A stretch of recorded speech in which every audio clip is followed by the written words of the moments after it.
గారిని మనం ఎలా కాపాడుకోగలం?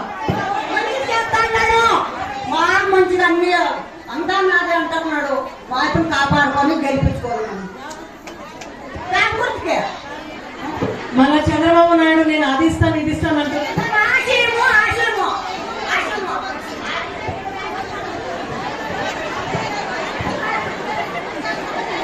చంద్రబాబు నాయుడు గారి గురించి నీ అభిప్రాయం అమ్మా?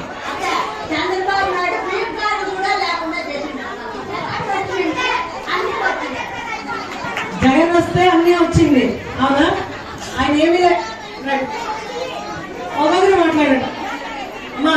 జగనన్న గురించి 2 మాటలు చెప్పాలంటే ఏం చెప్తారు?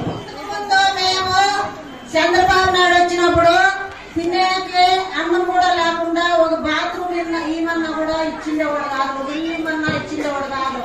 కాకపోతే అది వచ్చినాక మేము బెంగళూరు పోయి కూలి చేసుకొని 6 ఏళ్ళు బతికి మళ్ళీ జగనన్న వచ్చినాక మేము ఊరి స్థానంలో నిలబడి జగనన్న సొమ్ము తిని మేము ఇండ్లు కట్టుకొని మాకు రైతు భరోసాలో 18,000